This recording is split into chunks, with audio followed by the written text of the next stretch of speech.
Whoa, easy there, Logan. My mom will have our heads if we break anything up here. Charge for the honor of Castle Grayskull. Relax, dude. This attic is like a time capsule of awesome. Look. Dust motes dance in the shafts of sunlight slicing through a grimy window. Cardboard boxes overflow with forgotten treasures. Liam, a 14-year-old who is a bit gangly and wearing a slightly too big band t-shirt, sighs as he lifts a heavy box labeled Christmas Decorations, Miscellaneous.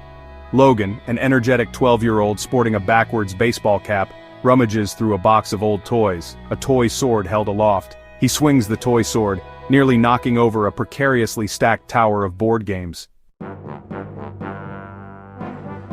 Sir Clucky the Fearless returns. Whoa, I haven't seen this in ages.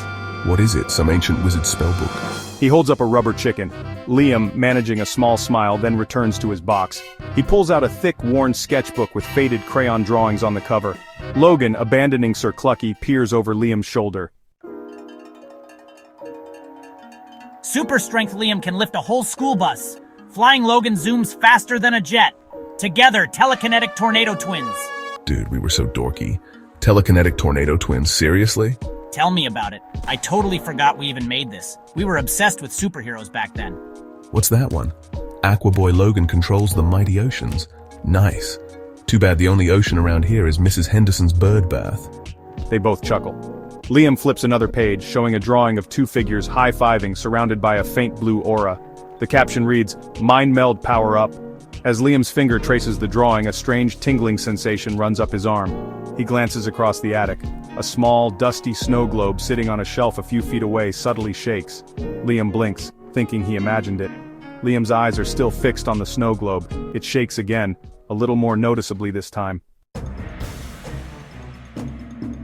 Did you see that? See what? Me wielding the power of Poseidon? Yeah, in my dreams. This helmet's kinda tight. He tries to adjust the knight's helmet on his head, which is a bit tight. Liam slowly reaches out a hand, his eyes never leaving the snow globe. He focuses, a strange feeling building in his head. Whoa, what was that? Did the house just sneeze? Logan, startled by the noise, whips his head around, the helmet askew. I don't think so.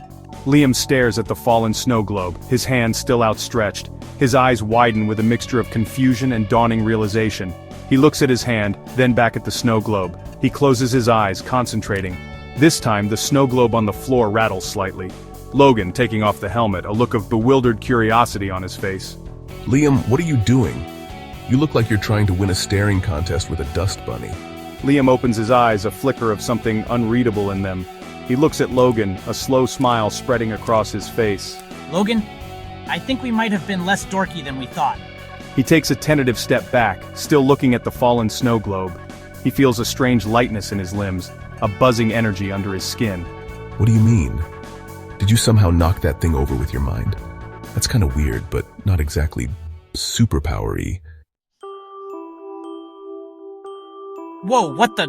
Suddenly, Liam's feet lift slightly off the dusty floorboards. He gasps, his eyes wide with surprise and a hint of fear. Liam, you're floating. Liam flails his arms, trying to regain his balance, but he continues to rise slowly. A few stray dust motes swirl around his sneakers. I can't control it. What's happening? Maybe try flapping your arms like a bird. Panic starts to set in. He bumps against a stack of old photo albums, sending them teetering. Liam, desperate, tries Logan's suggestion. He awkwardly flaps his arms up and down. Instead of controlled flight, he wobbles precariously, rising a little higher and drifting sideways. He bumps into a hanging lampshade which swings wildly. This isn't flapping, Logan. This is flailing. Suddenly Logan, who had taken a step back in astonishment, lets out a yelp. His feet have also lifted off the ground, though only by a few inches. He looks down in disbelief. Hey, what the? I'm floating too. Liam, noticing Logan's predicament, stares at him, his own fear momentarily replaced by utter shock. They are both hovering awkwardly in the dusty attic air. You too? But the sketchbook, it only talked about my super strength and your water powers. Well, Mrs. Henderson's bird bath isn't exactly cooperating right now. This is insane.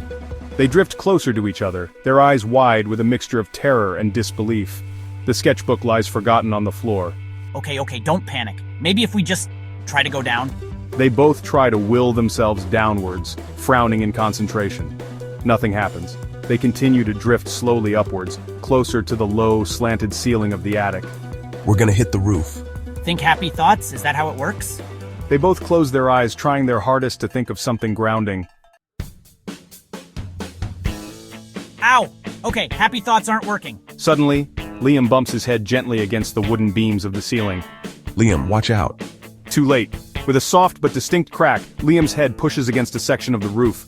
A small shower of dust and wood splinters rains down on Logan. Uh-oh. Then, as if a seal has been broken, the section of the roof above Liam gives way more dramatically. With a loud rip of wood and shingles, Liam is propelled upwards and slightly out of the hole. For a split second, we see a patch of bright sky. Logan, now without Liam acting as a buffer, also shoots upwards and through the widening hole in the roof. Whoa, I told you we were gonna hit the roof. We went through the roof. They look down at the gaping hole in their house, then at each other, their faces a mixture of shock, fear, and a dawning sense of the truly bizarre. Fade out.